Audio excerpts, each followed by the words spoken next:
16 horas 9 minutos en todo el país. Muy buenas tardes, bienvenidos a Cátedra Abierta. Hoy, jornada de martes, para compartir con todos ustedes esta propuesta que apuesta a la divulgación científica en Radio Universidad 92.9. Saludamos a todo el equipo como lo hacemos de lunes a viernes, de 16 a 18 horas. Te vamos a acompañar a través de Radio Universidad 92.9 en Cátedra Abierta. Hernán Cabrera, muy buenas tardes.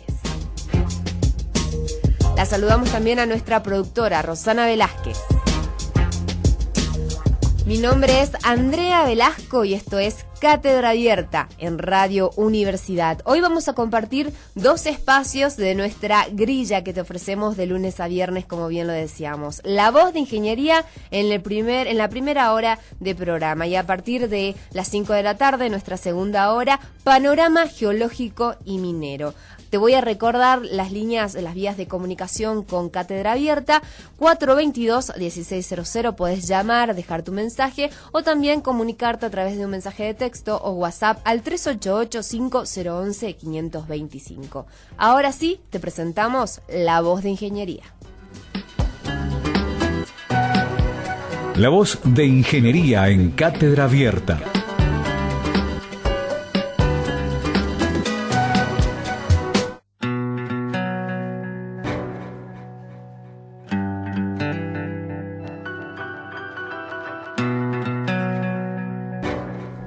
La temperatura actual en nuestra ciudad, 27 grados, la humedad 40%, el cielo parcialmente nublado. Nosotros nos encontramos compartiendo ya en Cátedra Abierta La Voz de Ingeniería, por eso la saludamos a la doctora Belén Canavire. Muy buenas tardes, bienvenida nuevamente a este espacio. Bienvenida, me iba a decir yo misma bienvenida, mirá cómo estoy.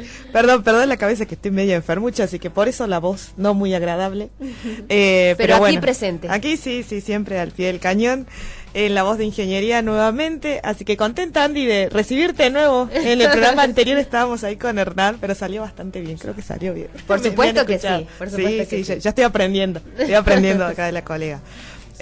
Bueno, hoy tenemos una propuesta muy interesante para toda la comunidad y sobre todo no únicamente para el sector universitario, estudiantes, sino para toda la comunidad, porque vamos a hablar acerca de el análisis matemático, pero desde una visión que nos atraviesa en la vida cotidiana. Claro, sí, tal cual. Vamos a tratar de vincular, ¿no?, esta teoría, la lógica, la matemática, a cuestiones de la vida cotidiana, la sociedad de consumo, como hablábamos recién con nuestro invitado. Así que, si te parece, lo presentamos. Por supuesto que sí. Bueno, nos acompaña en el día de hoy el ingeniero Humberto Paganini, muy conocido acá en el ámbito de la Facultad de Ingeniería. Él ha trabajado en la facultad hace muchos años y actualmente es, digamos, ya se ha jubilado, ¿no?, hace poquito, así que es un honor tenerlo acá, que nos venga a visitar. Un ejemplo, seguramente ha formado miles y miles de personas que han pasado por la facultad. Habrá desaprobado a varios que se acordarán. Sí, algunos se acordarán bien, otros no, pero me han dicho que tiene una excelente reputación en el ámbito universitario. Bueno, el ingeniero Paganini es ingeniero electrónico, estudió en la Universidad Nacional de Tucumán, allá en los años 80 me dijo que se recibió. No. 75. Bueno, en los 75, y hizo una maestría en ingeniería en software en la Universidad Nacional de San Luis. Así que hoy nos viene a contar acerca de esta cuestión, ¿no?, del desarrollo teórico que está faltando dentro del área de la informática. Y bueno, ¿cómo se vincula esto, como decíamos, a la demanda de la sociedad, ¿no? Y sobre todo hay que destacar que aquí nuestro invitado del día de hoy, el ingeniero Paganini, continúa siendo investigador, aportando su granito de arena desde las distintas investigaciones y teorías, ¿no? Y sobre todo en la informática, que ya lo hemos hablado en estos encuentros de La Voz de Ingeniería, que avanza segundo a segundo con cada investigación, con cada descubrimiento. Podríamos decir que de 1 a 0, de 0 a 1, avanza infinitamente y hay que estar actualizados. Claro, y con la claro carrera que sí. que tiene nuestro invitado del día de hoy, esa va a ser una de las preguntas, ¿no? Así Porque es. hasta el día de hoy tiene que estar actualizado constantemente, seguir estudiando a la par de los avances inmediatos que tiene esta ciencia de la informática. Así es, así es. Buenas tardes, Humberto. Buenas tardes. ¿qué Muy tal? buenas tardes, bienvenido a Cátedra Abierta, la voz de ingeniería. Gracias. Bueno, Sí. Contanos cómo... Bueno, lo que se llama genéricamente informática, bueno, tiene varios nombres. Por ejemplo, casi los países nórdicos, por ejemplo, digamos, del norte, digamos, de Francia hacia arriba, lo llaman, tienen una forma diferente de llamarlo, ciencias de la computación. Ajá. Y para muchos autores es más acertada esa idea de ciencias de la computación porque es más abarcativa. En de ciencias de la computación entran aspectos totalmente diversos, por ejemplo, la lógica, la matemática, la lingüística, Sí. aspectos sociales y un montón de situaciones que es la electrónica, un montón de situaciones que son bastante diferentes, porque dicen los que defienden la idea de ciencia de la computación, de que la palabra informática remite en el imaginario mucho más fácil hacia la información. Y esto es más allá de la información, es mucho más cosa. Los franceses, de ahí tomamos nosotros, le llaman informatique, de ahí viene, de que toman los españoles, y Latinoamérica los conoce como informática. Pero bueno, Bien. es un problema de nombres. Sí. De todas formas, quehacer, digamos, todavía son discusiones, es una ciencia, es un conjunto de ciencia, es un saber, es un quehacer, que es muchas cosas simultáneamente, o alguna de todas ellas. Está en el momento actual es básicamente traccionada en forma muy veloz por el avance tecnológico. Bien. Pero allá de consumo, vamos a llamar así, o sea, por ejemplo, conforme se inventa un celular, hay otro que hace un celular sin teclas, y Exacto. así, y cuando sale, qué sé yo, Facebook, aparece otro que hace Instagram. Exacto. Y Y lo tuvimos con WhatsApp. y con hay- WhatsApp, y dentro de poco va a salir otro WhatsApp que se va a llamar otra cosa. Mejor. Y entonces o por no, ejemplo el Facebook, que también tiene su sistema de Messenger, de mensajes. de Messenger, claro. E inmediatamente estás conectado. Y bueno, y Google, que tiene sus cosas, y Google más, y Google esto. Bueno, y después la interconectividad de los montón de... Entonces, Ingeniero, ¿le puedo decir una Sí. cosa? Yo estoy hasta un poco asustada con Mm. esto, porque le voy a contar algo que me ha sucedido hace unos días. Con estas aplicaciones de software, lo que estamos hablando hoy, por ejemplo, en Facebook, uno tiene en su celular fotos privadas, fotos de la familia, fotos que en esto de los grupos de WhatsApp que se van formando, se van enviando, y tiene esos archivos en el dispositivo, en el celular. sí. Me ha salido una aplicación en el Facebook, directamente se ha sincronizado las fotos de tu celular privado y me salen, no sé cómo, porque no le encuentro Sí, explicación, sí, sí. le pregunto Sí. a usted, acerca de que se sincroniza la foto de mi móvil con mi Facebook y me aparecen en la pantalla de la computadora cuando yo nunca las cargué. Bueno, hay obviamente cosas- me sale de forma privada para que yo decida si la quiero compartir o no. Hay un problema muy simple, o sea, estamos viviendo en otra sociedad donde el concepto de privacidad es otro. Exacto. Todavía el concepto de privacidad ha cambiado totalmente. Todavía no se sabe, estamos en una transición muy fea que no sabe qué es privado y qué no. O sea, ahora es más, hay gente de que publica en Twitter o en Facebook cualquier cosa. Hoy hay sol y estoy contento, cualquier Claro, cosa. pero en ese caso esa persona eligió publicar Bueno, algo. claro, correcto. En este Pero caso que yo le doy el ejemplo, hay cosas que son importantes, que por ahí son facilidades enormes. Por ejemplo, si uno, por decir cualquiera, por ejemplo, Google, uno tiene Google y tiene un celular, tiene sus contactos, llegó a perder el celular, que antes era una desgracia. Exacto, porque- sí. No, uno entra a Google y lo baja. porque lo Porque- tiene No sincronizado. tienen que saber. Ahora, eso también, que parece una facilidad fantástica, es un enorme problema, porque todo el mundo conoce mis contactos, o cualquier otro puede acceder a mis contactos. Exacto. O sea, alguien con la capacidad, por ejemplo, un hacker, no sé. No, digo, pero es que puede es entrar. más. No existe, teóricamente, no existe, o sea, la probabilidad de que un hacker saque cosas no es nula, es siempre cierta. No existe el método absolutamente infalible de cerramiento o de seguridad. No existe. Es imposible.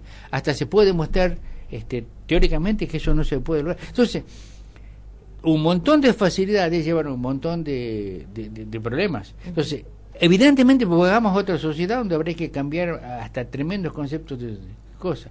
Pero bueno, a lo que voy es lo siguiente. Eso, digamos, en los países como el nuestro, que son países básicamente dependientes, países de que somos... Sí, en desarrollo. En desarrollo, un eufemismo como el desarrollo, bueno, el pelo, nos contentamos con seguir o aplicar aplicaciones, o hacer aplicaciones, o modificar o ver aplicaciones. Sí.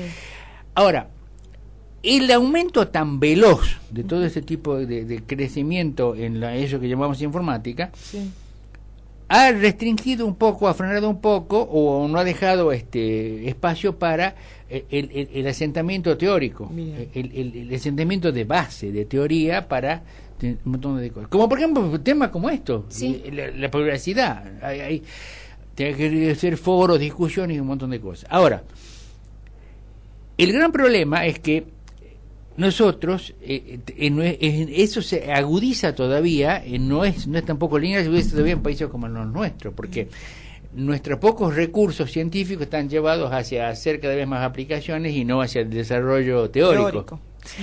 Hay países, los países centrales, sí, tienen suficiente background suficiente y suficiente cantidad de investigadores para hacer las dos cosas y hacerlas bien.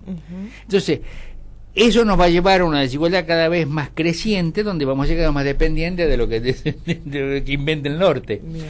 Eso por un lado. Entonces, y hay además otro de los aspectos que también es muy interesante y que hay que verlo. La informática no tiene las limitaciones o las complicaciones o lo como quiera llamarse de la física o de la química o de las ciencias fácticas. Porque, por ejemplo, yo en informática puedo concebir un caballo alado y el caballo alado existe. Y una persona en informática en un juego puede tener 5 vidas y no una, y resucitar, y existe, y funciona todo bien. O por ejemplo, esto que hablábamos fuera del Claro. micrófono, que alumnos de la Facultad de Ingeniería presentaron a la región en el Tecnotour 2 esta aplicación Lookup, que participan en Buenos Aires en la instancia final del certamen de emprendedores tecnológicos, con una aplicación que consiste en brindar accesibilidad a personas con dificultades auditivas Claro. a través de una aplicación para dispositivos móviles que traducen el sonido en imágenes multimedias compatibles con el lenguaje de señas. Claro. Es posible, Es a posible. través de un programa de software de informática. Claro, todo eso es posible. Entonces, cosas que no ocurren con las demás ingenierías, ¿no? Por ejemplo, las otras ingenierías van a la materia, a la transformación de la materia, a lo concreto. Entonces, bueno, evidentemente, y además, a eso conspira otro de los grandes problemas. Von Bertalanffy hace la teoría de los generales de sistemas en los años 60, hace 50 años. Claro. Norbert Wiener publica sus libros después de la Primera Guerra Mundial. O sea, la informática tiene básicamente Una corta 50, vida. 60 años, no tiene más. Entonces, todavía estamos haciendo una ebullición y un montón de cosas que no hay un decantamiento. Eso es cierto. Entonces, todo eso también conspira, y sobre todo, digamos, encima de eso, la atracción grande de la ciudad de consumo. Claro, que demanda. Que demanda sí, cada vez más aplicaciones, más cosas. Bueno, hace menos, digamos, hace que entonces, haya menos claro, investigación entonces, teórica en el campo. todo eso, y más en países como los nuestros, dependientes, Sí, ¿no? sí. Que son todavía, que dedican pocos recursos a la investigación, entonces es peor. Entonces, y además que cabe la pregunta seria, y por eso hablamos antes de la entrevista sobre el tema de la matemática, que la única ciencia sobre la cual la informática o la ciencia de la computación puede tomar un asidero, agarrarse a algo, es la matemática y la lógica. Es lo único que funciona. ¿Por qué? ¿Por qué? Porque si yo digo que existe un caballo alado que se llama Pegaso, entonces, como consecuencia es lógico que el príncipe de Persia cabalgue el caballo alado, porque ya existe. Entonces, esa lógica funciona. Pero lo que pasa es que biológicamente no funciona. No hay un caballo alado biológicamente, ni siquiera, bueno, ni físicamente tampoco. Bueno, pero en la lógica sí. O en la matemática. Entonces, y es más, si nos podemos pensar en la matemática, no nos olvidemos que la informática, en la quinta esencia, en el último peldaño de su cosa, de su desarrollo, es nada más que una aritmética simple de sumas y restas de ceros y unos. O sea, es pura, y toda esa matemática hermosamente construye imágenes, construye mensajes, construye miles de cosas, ¿no? Mundos construyen. Muchos, mundos enteros, realidad virtual, realidad. ¿no? Y simplemente son ceros y unos, ¿no? O sea, es en gran medida la informática, y eso es lo que no se lo ve todavía, como una visión muy importante, muy linda, muy interesante de la nueva matemática en el siglo XXI. En realidad es eso, ¿no? Es otra cosa, es una explosión tomada desde lo más chiquito, que es el 0 y el 1, ¿no? O sea, y desde la combinación tonta de un 0 y un 1. ¿No? Y que de ahí partimos también a un trabajo en conjunto con otras disciplinas, ingeniero, porque también viene a este cambio de paradigma, ¿no? De una sociedad netamente tecnológica con ya niños nativos, denominados nativos tecnológicos, donde ya nacen con la tecnología y están netamente todo el tiempo conectados. Claro. Y ahí se empieza a realizar estudios que van de la mano, ¿no? Con respecto a esto. Sí. No, por eso, todos esos aspectos hay que considerarlos. O sea, a ver, primero, el caso ese de que decíamos que los conceptos de sociedad, de amistad, de amigos, uno en fútbol, en Facebook tiene 40.000 amigos, ¿cómo es eso? ¿Cómo? Claro. Es otro concepto de amigo. Sí, cambia totalmente las relaciones sociales. Totalmente, las relaciones sociales, las relaciones y sobre todo cambia totalmente inclusive la comunicación. Yo me puedo comunicar con una persona en Londres, pero caminando por la calle. Y mirándolo, digamos, con el teléfono, lo puedo mirar. O sea, ¿no? Y es lo mismo para la informática hablar con una persona que está en Tartagal que una persona que está a la vuelta, que está a una cuadra de mi casa, es lo mismo. Entonces todo eso cambia muchísimo el concepto, y evidentemente hay toda una etapa de transición que nos va a llevar un tiempo de acomodamiento. ¿Por qué? Porque van cambiando un montón de cosas, aparecen, inclusive, a ver, cuando la tecnología inventó las armas, bueno, aparecieron los crímenes y la masacre. Bueno, ahora también, en última instancia, la tecnología inventa un montón de cosas y aparecen hechos delictivos con esas cosas que uno inventa. El mal uso, la mala aplicación. Sí, el uso diferente, digamos, que produce problemas delictivos. Bueno, pero todo eso es más. Y después que es un concepto, si uno se pone a leer, por ejemplo, von Bentalanffy, en la teoría general de sistemas, la informática es básicamente una ciencia de los sistemas. ¿Por qué? Porque rompe un paradigma brutal del conocimiento, el conocimiento sistemático. O sea, por eso es que para el informático es importante, porque es saber lingüístico, maneja la lingüística, maneja un lenguaje. Por ejemplo, a ver, un producto informático, un software, un programa, en última instancia es por ahí más cercano a un escrito literario que un problema científico. Porque, fíjense, el informático tomó un lenguaje que se llama C, se llama Java, alguna cosa, y con ese lenguaje escribió una historia, una secuencia, que da un resultado, que cuenta un relato y que obtiene y es una novela, básicamente.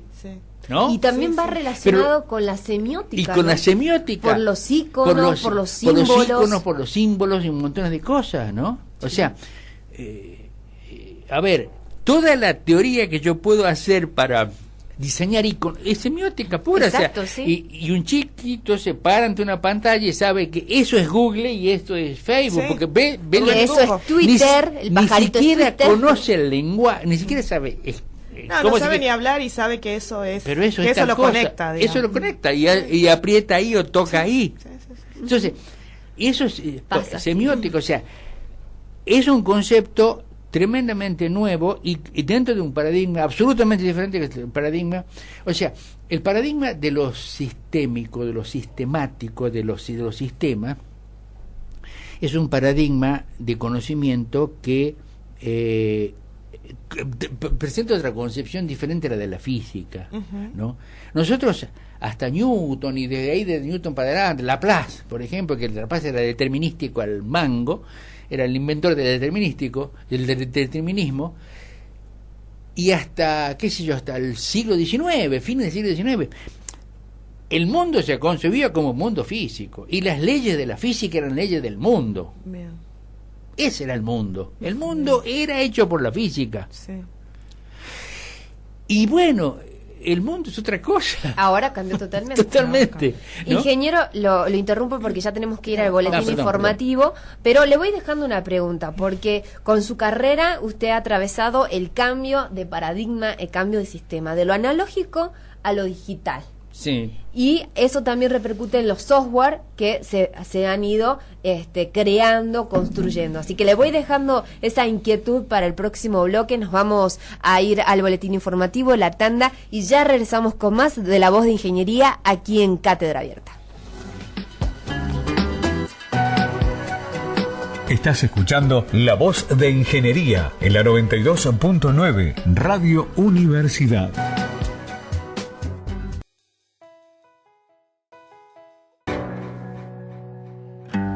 16 horas 40 minutos en todo el país. Continuamos en Cátedra Abierta compartiendo La Voz de Ingeniería a través de Radio Universidad 92.9. Te recuerdo que nos encontramos con la doctora Belén Canavire junto a nuestro invitado especial del día de hoy, el ingeniero Humberto Paganini, hablando acerca de la informática, el análisis matemáticos y los sistemas de software. Había quedado una pregunta pendiente, Belén, que tenía que ver con la trayectoria, ¿no?, del ingeniero, que en el primer bloque ya estuvimos hablando, y su carrera de investigación que ha atravesado este cambio de paradigma, de lo analógico a lo digital. ¿Cómo fue ese proceso? Bueno, a ver... Y que si le podemos explicar a la gente también qué es lo analógico y ahora lo digital. Empecemos por la segunda parte, que es más divertida que hablar de uno, digamos, ¿no?, que de lo digital. ¿Qué pasa? Es una tremenda discusión. O sea, está... Lo analógico se basa en la hipótesis del continuo de Cantor, o sea, que yo puedo, digamos, entre un punto y otro, por más próximos que estén, hay infinitos puntos en el medio.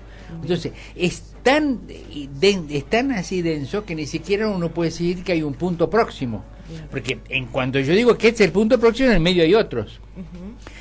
Esa es una hipótesis, y una hipótesis que fundó la matemática y se trabajó muy bien y anda fantástico. Por ejemplo, básicamente bajo esa hipótesis del continuo es que existen conceptos como el límite matemático, un concepto muy interesante del límite, las derivadas, el cálculo diferencial integral, y es fantástico. Ahora, existe otro paradigma que es el paradigma de lo discreto, o sea, por ejemplo, que aparece en los mediados del siglo XX, básicamente. Por ejemplo, la mecánica cuántica es discreta, o sea, entre un electrón y otro, en el medio no hay nada, o sea, en un nivel de energía y otro nivel de energía, en el medio no hay nada, son niveles discretos, y todo es discreto. Ahora, ¿cómo es el universo continuo y discreto? Es la pregunta. No sé. Ahora, el gran problema es lo siguiente, de que se toma un sentido pragmático. Y la informática toma un camino pragmático. Toma lo digital porque tecnológicamente es posible hacerlo, y a través de lo digital produce cosas. Pero ese digital es tan pequeñito que yo, sumando cosas tan pequeñitas, puedo armar una ilusión de un continuo. Bien. En realidad es eso. ¿Y qué es lo que pasa? De que, bueno, en el caso, por ejemplo, como hablábamos, por ejemplo, que fuera de cámara, fuera de aire, que es de aire, sí, exactamente, de aire. Próximamente con cámaras aquí. Tal cual. Digamos, el caso de la electrónica, el caso mío, ahora sí el caso mío. Bueno, electrónica es analógica porque yo produzco una señal que es análoga a la voz humana, para igual, también analógico, hasta que la electrónica va haciendo las cosas digitales, o sea, pulsos que después reconstruye. La electrónica avanza hacia lo digital porque la tecnología avanza hacia eso. Es mucho más rápido, más simple, más simpático, y hasta tiene mayor rendimiento energético, hacia lo digital. Y de lo digital se fue hacia el control y hacia la cibernética, hacia la informática. Y la informática es digital. Bueno, pero bueno, ahora, es una concepción del mundo. De todas maneras, no importa, lo demás es un concepto teórico, pero lo pragmático es que, bueno, yo puedo trabajar en la forma digital y hacer divisiones lo suficientemente pequeñas para que agrupadas me den la ilusión de un continuo. Si yo veo una foto muy interesante, bueno, en realidad si esa foto la ampliaría muchísimas veces, vería que son puntitos, en realidad, son píxeles. Y bueno, pero lo que pasa es que en forma conjunta veo una foto. Ahora, ¿está bien o está mal? Bueno, es así. ¿No? Es así. ¿Y por qué? Porque hacerlo en forma analógica sería tremendamente más costoso. ¿No? Y estos descubrimientos en forma analógica que tendría que tener un Leonardo da Vinci para que me pinte la Gioconda y no podría pintar dos. Claro. En forma digital puede ser 1.000.000 de Giocondas.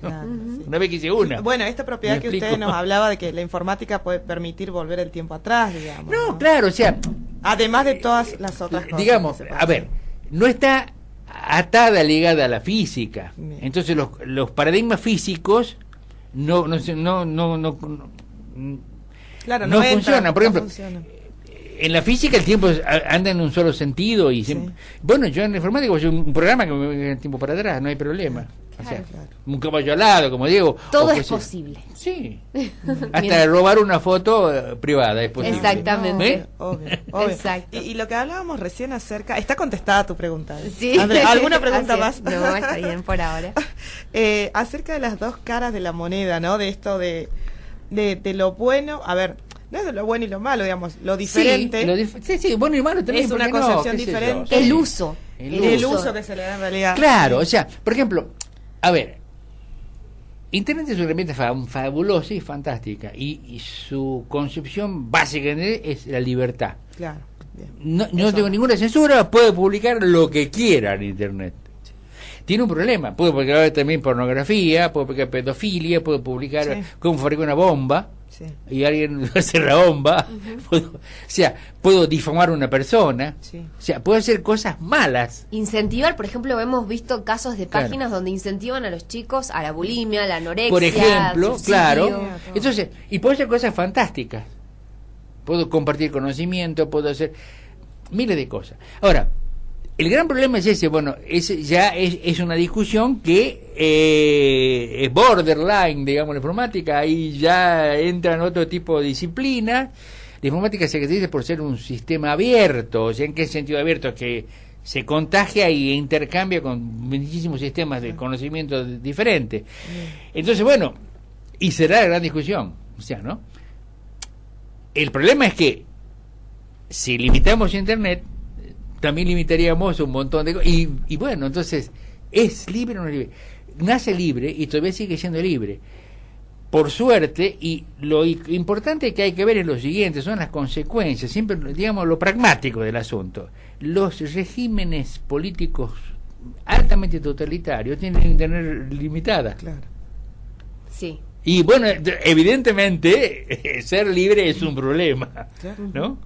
Poder expresarse. Que el acceso a la información es lo que hace a la persona, al ciudadano libre. Claro, la información, exactamente, los libres. Si vos limitás y solo permitís que vea lo que vos querés, obviamente la formación. Ahora, lo que sí hay que tener conciencia, pues es otro paradigma distinto, que yo, en cuanto publiqué algo en la web, en el mundo internet, cuando lo colgaste, digamos, en cuanto lo colgué en Facebook, o en el celular también, lo que sea, dejó de ser mío. Claro, claro.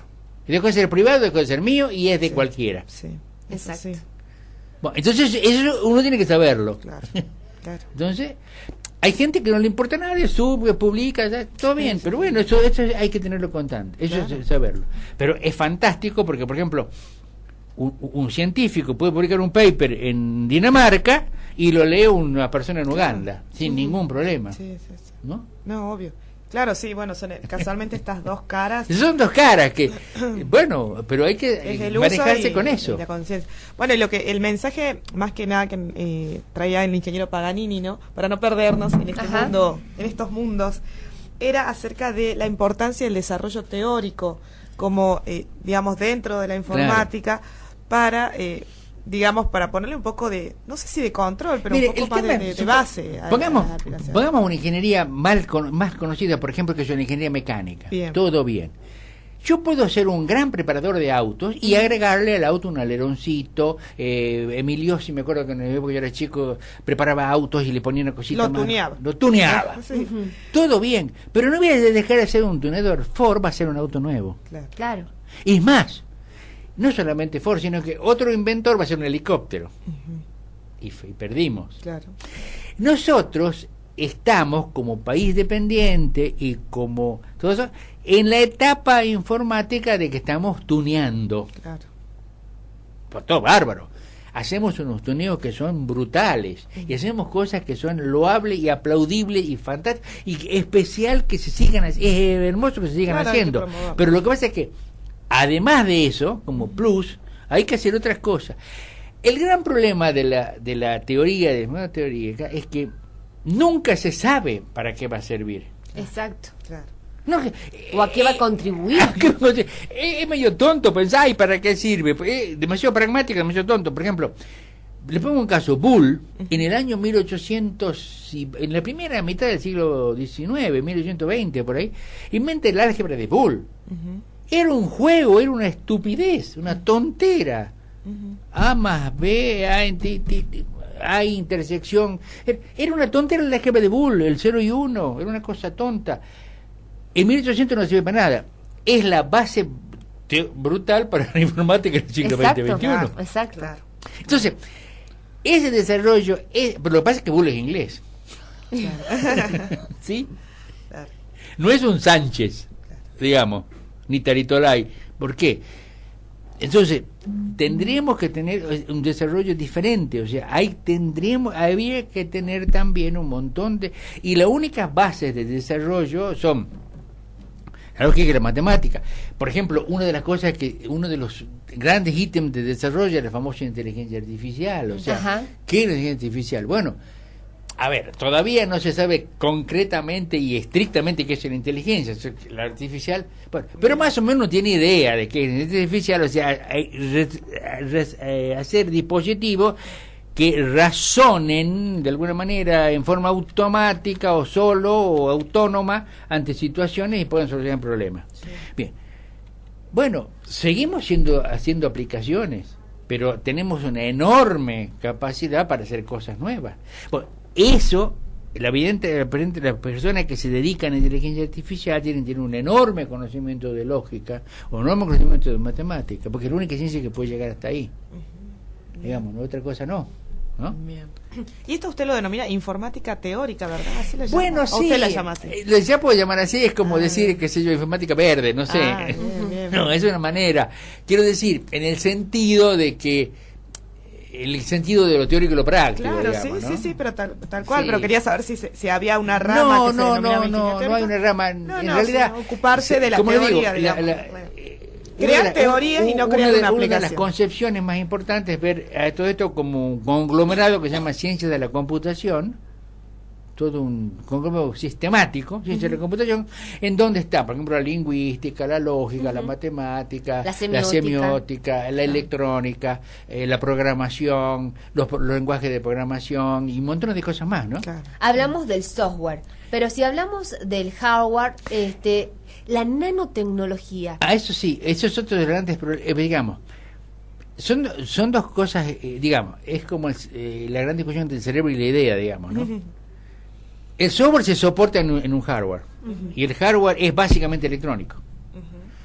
Lo duro para la gente, para lo duro, para exacto. la audiencia. Y no, es que quiere decir eso, hard es duro, claro, hardware y soft es blando. ¿No? El programa de la el computadora programa. en este Entonces, caso. lo lábil, lo programable, lo cambiable, es el soft, y lo duro, lo fijo, la plaqueta, el enchufe, es el hard. Eso no se mueve.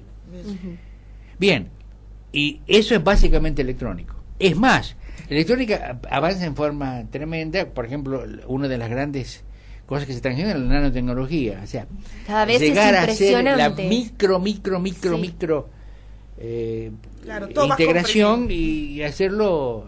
Por ejemplo, hay objetos inteligentes, entre panillas, que desarrollan objetos que son pequeñísimos y dan, por ejemplo, el caso de las microcámaras, ¿Sí? las cámaras ocultas que se ocultan en la De los patilla anteojos, de un sí. anteojo. Bueno, Y después la nanotecnología que llega a cosas muchísimo más chicas, llega hasta trabajar a nivel de átomos, ¿no? A nivel de... Bueno, ahora, el gran problema es lo siguiente, nuestro país, o sea, ya ha perdido una enorme batalla, que es la batalla de la tecnología, de la primera revolución industrial. Ya para fabricar pero tenemos una enorme ventaja porque estamos en igualdad de condiciones con cualquiera, porque la tecnología todavía está absolutamente en pañales. O sea, estamos tan quizá a lo mejor un poquito más atrás de los rusos y los norteamericanos, de los ingleses, pero estamos ahí. Un adolescente me preguntaba el fin de semana dónde podía estudiar respecto a esto, la nanotecnología, bueno, porque esto de los nativos tecnológicos, de los chicos que están constantemente con la computadora, con la tablet, conectados, ¿les interesa? En Tucumán, por ejemplo, yo visité un congreso que había gente de Tucumán fantástica que había hecho instituciones muy muy interesantes, por ejemplo, unas especies de microcánulas que eran microscópicas, que no sé para qué, bueno, un montón de desarrollo de nanotecnología, ¿no? Por ejemplo, hay desarrollos que son fabulosos, por ejemplo, a que se meten en la biología, bueno, sí. O sea, lo importante es que Argentina puede hacer ingeniería de software, o sea, puede estudiar eso, puede estudiar software, y después de nanotecnología, son ciencias en las cuales... Que van de la mano. Y ciencias en las cuales el mundo está... Como digo, tiene menos de 60... La nanotecnología tiene 30, 40 años, la informática tiene 60, 50 años, 60 años. O sea, y estamos ahí. Claro. Y tenemos gente altamente capacitada. Claro, sí, tal cual. Entonces, podemos subirnos tranquilamente al tren de la segunda revolución industrial, ¿no? Claro. Que bueno, pero... Ya la primera no vamos a fabricar automóviles porque ya está, se fueron. Bien, pero bien. tenemos muchísimas cosas. Es más, son tecnologías y son cosas más importantes que lo importante es cerebro humano, o sea, imaginación, cerebro. No hace falta tanto equipamiento, sino hace falta muchísima imaginación, ¿no? Y mucho sacrificio, ¿no? Sí, al pelo, pero quiero decir, para sentarse y claro, estas es cosas. mucho más cercana, digamos, ¿no? Al esfuerzo humano. Entonces, eso se puede hacer. Y después hay otro de los grandes campos, por ejemplo, o sea, el estudio sistemático de la cosa, o sea, por ejemplo, montones de campos que son transversales y interdisciplinarios, un montón de cosas, como por ejemplo los problemas de la privacidad, los problemas de problemas legales, millones de cosas, ¿no? Delitos virtuales. Sí. O sea, hay un enorme estallido de cosas. Es lo que se dice, que lo dice muchísima gente, no lo digo, escucho un montón de partes, que una persona que hoy está en jardín de infante, cuando sea en edad de trabajar, va a tener que... Va a haber más del 70% de los trabajos que todavía no fueron inventados. O sea que... Entonces, y va a haber... Los chicos quieren estudiar nanotecnología. Bueno, al pelo, pero van a haber nuevas ingenierías, nuevas ciencias, nuevas aplicaciones en los próximos años que ni siquiera la pensamos. Ni nos imaginamos. Claro. Ni la pensamos. Sí. Y esto de que se ve tanto en las películas de ciencia ficción, de las máquinas dominando el mundo... Sí.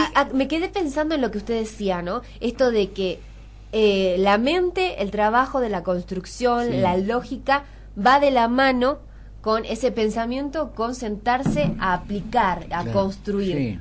Sí. Queda lejos esto de la revolución de la máquina y todo eso, porque siempre la mente, el humano, va a ser más que una máquina, porque es el que piensa. Sí, bueno, es una otra gran discusión, como el continuo y como el continuo y lo discreto. O sea, a ver, pero esa famosa lucha del hombre contra la máquina, ojo, en última instancia es medio racista y es medio política. Ojo, es el gran otro que nos invade, el alien, la máquina que se vuelve loca, el negro que viene a mis costas y me invade, el musulmán que... En última instancia, o sea, ojo, hay mucho un costado de toda esa literatura, hay todo un costado que es medio políticamente incorrecto, vamos a decirlo de algún modo elegante. Pero hay sí un costado científico, digamos, o sea, ¿puede el hombre construir una máquina tan importante que después se lo coma al hombre? Claro. Digamos, le gane. Bueno, es una discusión, pero lo que pasa es que es una discusión bastante, a mi punto de vista, es medio tonta. O sea, a ver, no hace falta crear un robot. A ver, el hombre camina fantástico con 2 patas, con 2 pies. No hace falta crear un robot. Capaz que hace falta crear un micrófono que se mueva solo. Claro. O digamos, una máquina que suelde sola. Eso es un robot. No hace falta que tenga 2 patas ni que tenga... O sea, no hace falta que sea antropomórfica. Claro, ¿no? claro. Como hay toda una visión de lo antropomórfico, toda una visión de la cosa y toda una visión, digamos, que es bastante... que la ciencia ficción, digamos, se va hacia ese lado, pero no necesariamente es así. Bien. Además que hay todo un concepto de dominación y de triunfo y de cuántas cosas que son conceptos que no podemos analizar una sociedad futura si hoy están cambiando los conceptos de amistad y los conceptos de privacidad con lo que sería dominación y dominio de tal como se vio en el 1600, en el 3000, no sé cómo. Claro. ¿Qué será? No tengo idea. La verdad que un tema tan interesante. Entonces no llegamos... se puede. Entonces, evidentemente, eso todavía es una cosa, es como decíamos al principio con la matemática, el dilema entre lo continuo y lo discreto. Sí. Bien. Bueno, se nos acaba No, el perdón, tiempo. sí. Nos encantaría que esté Sí. nuevamente aquí en La Voz de Ingeniería, Charlando. ingeniero, porque es un tema que da para hablar muchísimo. Sí. Es un placer haberlo conocido y tenerlo aquí en Bueno. Radio Universidad. Además, esto de que hablábamos que va relacionado interdisciplinariamente, la matemática no es solamente esto que decía usted, sino también relacionado con la lingüística, la semiótica y hasta un estudio sociológico posterior a las aplicaciones, ¿no? Lo que da las distintas caras. Así que un placer haber compartido esto, que nos sucede a todos, porque estamos todos de la mano con la tecnología y muchas cosas nos sorprenden, que es lo Tal que cual. pasa con, Claro. con Está las asustada, computadoras. Cala. Déjame pasar 2 mensajitos. Sí. Primero, que es importante para los chicos. Inscripciones de alumnos pasantes de Ingeniería Informática para el Ministerio de Salud. Están pidiendo, así que por favor acercarse a la Secretaría de Extensión. Ajá. Será exhibida hasta el 13 de octubre. Así que por favor, entonces, pasantes del área de Ingeniería Informática, de lo que estamos hablando hoy, para el Ministerio de Salud. Además, hay inscripción de alumnos pasantes de Ingeniería Industrial para Holcim, que es una empresa que todos conocemos. Y también, bueno, acercarse, la difusión va a ser hasta el 12 de octubre. Y también queríamos decir que el viernes se entregó, se hizo Sí. la entrega de premios del concurso de fotografía Mi Facultad. Sí. La ganadora fue Silvana Raquel Fuentes, de la carrera de Ingeniería Informática, así que la felicitamos, se la vamos a traer para que nos cuente. Vi la fotografió los tronquitos, los asientos, digamos, que están acá cerca de la fotocopiadora, digamos. Ajá. No sé cómo se llama esa área. Seguramente la vamos a ver publicada en el Facebook, ¿no? Exacto. De la Facultad de Ingeniería o en la la página foto, web. se la pueden ver. Aparte, recordemos que se van a realizar una gigantografía Sí. de la fotografía, así que la vamos a poder compartir con toda la comunidad, tanto universitaria como no universitaria, para poder disfrutar de esa visión que ha plasmado desde la Facultad de Ingeniería desde su perspectiva, ¿no? Así es. Llegamos al final, Belén, nos Bueno. vamos al boletín informativo. Dale. En un ratito continuamos con Cátedra Abierta para compartir panorama geológico y minero. Ingeniero, muchísimas gracias. Bueno, gracias a ustedes. Y nosotras nos reencontramos Sí, la próxima el semana. lunes a las 5 de la tarde los esperamos. Muy bien, muchas gracias. Bueno.